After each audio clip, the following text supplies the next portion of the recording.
আমাদের উপরে আল্লাহ পাক রোজা ফরজ করেছেন চারটা ধাপে। কয়টা ধাপে? চারটা ধাপে। 30টা রোজা ফরজ হয়েছে কয়টা ধাপে? চারটা ধাপে। আমরা খুব সংক্ষেপে ধাপগুলো জেনে নিই। চারটা ধাপে আমাদের উপরে রোজা ফরজ হয়েছে। প্রথম নাম্বার ধাপ, নবীজি সাল্লাল্লাহু আলাইহি সাল্লামের অভ্যাস ছিল প্রতি মাসের মধ্যখানে 13, 14, 15 তারিখ, প্রতি মাসের মধ্যখানে 13, 14, 15 তারিখ আল্লাহ রাসূল সাল্লাল্লাহু আলাইহি সাল্লাম রোজা রাখতেন। সুবহানাল্লাহ। প্রতি মাসের, আমরা শুধু এক মাস রাখি, রমজান মাস। প্রতি মাসে আমরা রাখি, অনেকেই রাখে নফল ইবাদত হিসাবে, কিন্তু বেশিরভাগ আমরা রাখি না, আমরা শুধু রমজান মাসটাই রাখি। প্রথম নাম্বার ধাপ হইল আল্লাহ রাসূল সাল্লাল্লাহু আলাইহি সাল্লাম প্রতি মাসের মধ্যখানে 3টা রোজা রাখতেন। সাহাবায়ে কেরাম নবীজির রোজাগুলি দেখতেন। কিছু কিছু সাহাবায়ে কেরাম নবীজির সাথে সাথে ওনারাও রাখতেন। সুবহানাল্লাহ। এটা অভ্যাস। এটা কি? নবীজি রাখতেন, নবীজির দেখা দেখি, নবীজির আমল দেখে কিছু কিছু সাহাবায়ে কেরামও রাখতেন। এটা হলো উম্মতের জন্য একটা অভ্যাস, রোজা রাখার। এগুলো হচ্ছে 30 রোজা ফরজ হওয়ার আগের কথা বলছি। 30 রোজা ফরজ হওয়ার আগের কথা বলছি। নবী রাখতেন 3টা, সাহাবায়ে কেরাম নবীকে দেখে দেখে 3টা রোজা রাখতেন। কেউ রাখতেন, কেউ রাখতেন না। কিন্তু নবী রাখতেন, সাহাবায়ে কেরামদেরকে রাখার জন্য বলতেন না। অনেক কাজ আছে নবীজি করেছেন, আবার সাহাবায়ে কেরামদেরকে বলেছেন তোমরাও করো। এই কাজটা নবী একলা করেছেন, কিন্তু সাহাবায়ে কেরামদেরকে বলেননি যে তোমরা রাখো। তারপরেও নবীজির আমল দেখে সাহাবায়ে কেরাম, কিছু কিছু সাহাবায়ে কেরাম এমনিতেই করতেন। এটা হলো রমজানের প্রথম ধাপ, রোজা আমাদের উপরে আসার প্রথম ধাপ। আল্লাহ তাআলা প্রথম অভ্যাস করাইলেন, নবীকে দিয়া রাখাইলেন, নবীকে দেখে দেখে কিছু সাহাবায়ে কেরাম রাখলেন, কিছু অভ্যাস হইল। পরবর্তীতে নবীজি সাল্লাল্লাহু আলাইহি সাল্লাম যখন মদিনায় গেলেন, মদিনায় যাবার পরে, এটা 2য় হিজরিতে, কয় হিজরিতে? 2য় হিজরিতে নবীজি সাল্লাল্লাহু আলাইহি সাল্লাম মদিনায় যাবার পরে দেখলেন ইহুদিরা রোজা রাখে। ইহুদিরা কি রাখে? রোজা রাখে। ওই তারিখটা হলো মুহররম মাসের 10 তারিখ। কয় তারিখ? মুহররম মাসের 10 তারিখ ইহুদিরা রোজা রাখে। তো নবীজি সাল্লাল্লাহু আলাইহি সাল্লাম জিজ্ঞাসা করলেন, তোমরা মুহররমের 10 তারিখে রোজা রাখো কেন? ইহুদিরা জবাব দিলেন, আমাদের নবী মুসা আলাইহিস সালামকে আল্লাহ পাক ওই 10 তারিখে কাফির বেঈমানদের হাত থেকে রক্ষা করেছিল। ইহুদিদের নবীর নাম কি? মুসা আলাইহিস সালাম। ইহুদিরা বলল, আমাদের নবীকে আল্লাহ পাক কি করছেন?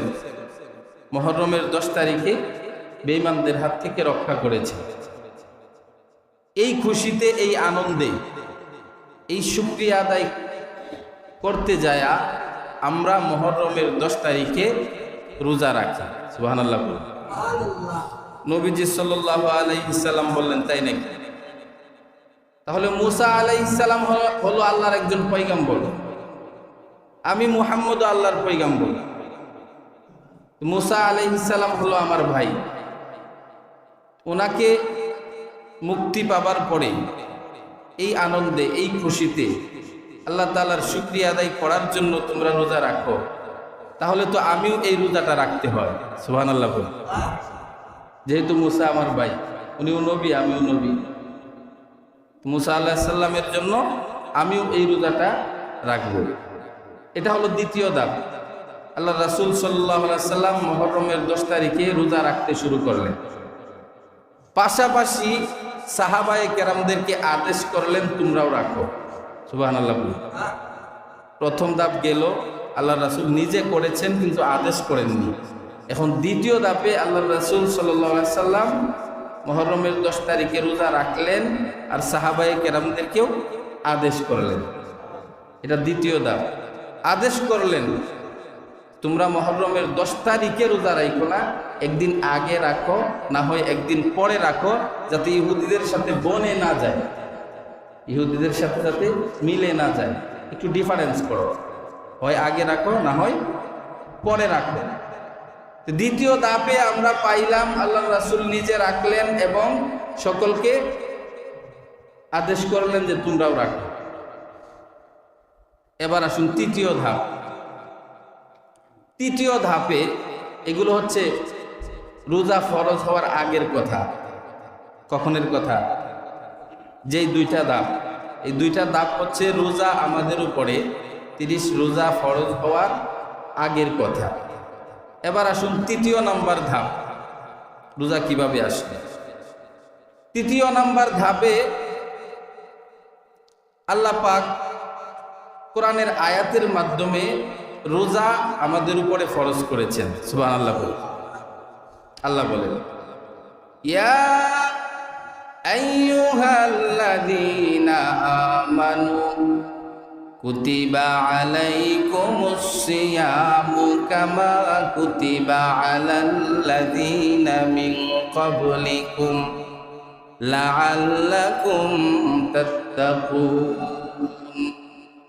আইয়ামাম মা'দুদাত ফামান কানা মিনকুম মারিদান أو على سفر فعدة من أيام أخر وعلى الذين يطيقونه فدية طعام مسكين فمن تطوع خيرا فهو خير له وأن تصوموا خير لكم إن كنتم تعلمون সুবহানাল্লাহ। এটা হলো রমজানের তৃতীয় নাম্বার ধাপ। কয় নাম্বার ধাপ? রোজার তৃতীয় নাম্বার ধাপ। এই আয়াতে আল্লাহ বলেন তোমাদের উপরে রোজা ফরজ করা হয়েছে। এখানে শর্ত রাখলেন। দেখেন তৃতীয় ধাপে আল্লাহ পাক একটু সুযোগ দিলেন। প্রথম ধাপে অভ্যাস করাইলেন, দ্বিতীয় ধাপে একটা রোজা নবী রাখলেন, আমাদেরকেও বললেন রাখতে। তৃতীয় নাম্বার ধাপে আল্লাহ রোজা রাখতে আদেশ করলেন, রোজা রাখতে আদেশ করলেন, পাশাপাশি একটা সুযোগ করে দিলেন। প্রথমেই আমাদের উপরে চাপ দিয়া বসায় দেয়নি, আস্তে আস্তে আস্তে আস্তে তৃতীয় নাম্বার ধাপে রোজা ফরজ করলেন, আবার কি করলেন? একটু সুযোগ দিলেন আমাদেরকে, তোমরা রোজা রাখো। যারা রোজা রাখতে অক্ষম, মনে চায় না, পারবা না, তাদের জন্য সুযোগ আছে। সুযোগটা হলো তোমরা মিসকিনদেরকে হাদিয়া দিয়া দেবে। সুবহানাল্লাহ। তোমরা রোজা রাখো, যদি তোমাদের অক্ষম, পারো না, কষ্ট লাগে, যাদের টাকা পয়সা আছে, যাদের ধন দৌলত আছে, শারীরিকভাবে কষ্ট হয়, তোমাদের জন্য সুযোগ হলো তোমরা রোজা না রেখে মিসকিনদেরকে হাদিয়া দিয়া দিলেও চলবে। সুবহানাল্লাহ। সুযোগ আছে না নাই? কিন্তু আল্লাহ বলেন মিসকিনদেরকে হাদিয়া দিয়া দিলে চলবে, কিন্তু হাদিয়া দেওয়ার চেয়ে তোমার জন্য রাখাটাই উত্তম। তৃতীয় নাম্বার ধাপ পাইলেন। প্রথম ধাপে অভ্যাস করাইলেন, দ্বিতীয় ধাপে একটা ফরজ করলেন, তৃতীয় ধাপে ফরজ করলেন কিন্তু সুযোগ দিলেন তোমাদের যদি কষ্ট হয় তাহলে মিসকিনদেরকে হাদিয়া দিয়া দেবে, হয়ে যাবে। কিন্তু হাদিয়া দেওয়ার চেয়ে তোমরা যদি নিজে রাখো এটাই তোমাদের জন্য উত্তম হবে, তোমরা যদি বুঝো। পাইলাম তৃতীয় ধাপ। এবার আসুন চতুর্থ ধাপে আল্লাহ কি বলেন।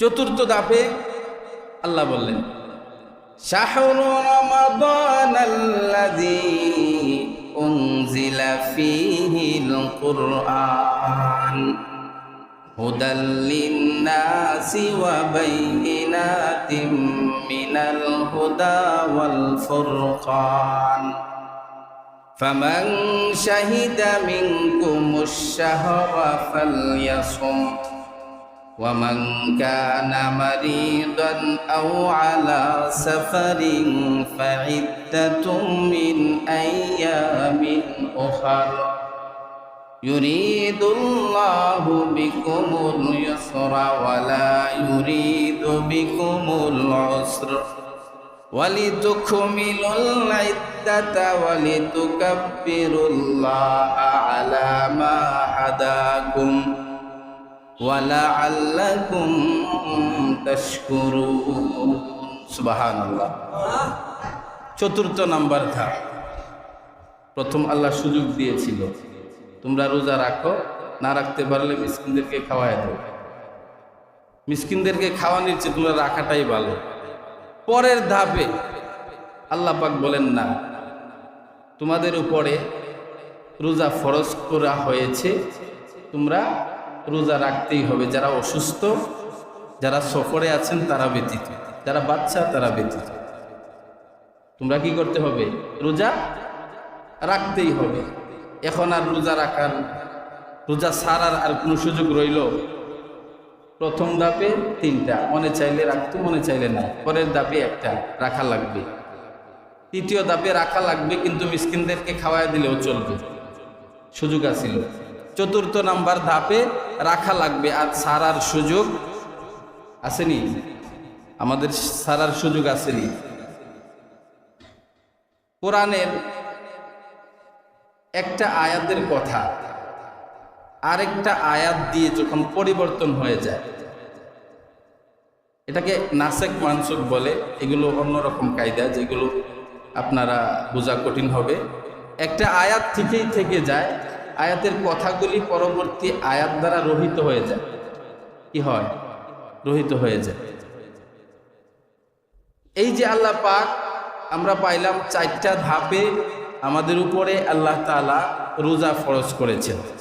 চতুর্থ নাম্বার ধাপে যেইভাবে আল্লাহ তাআলা রোজা ফরজ করেছেন, এই ধাপে আমরা পাইলাম যে রোজা ছাড়ার আর কোনো সুযোগ নাই। আসেনি রোজা ছাড়ার সুযোগ?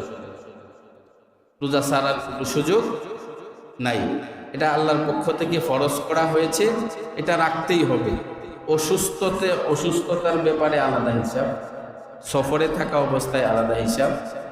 বিভিন্ন সার আছে যেগুলো আলোচনা করব অন্য সময়। কয়েকটা ধাপ আছে রোজা ছাড়া যায়, এই ধাপগুলো নিয়ে আলোচনা করব ইনশাআল্লাহ। যেহেতু রমজান আমাদের একদম নিকটবর্তী চলে আসছে,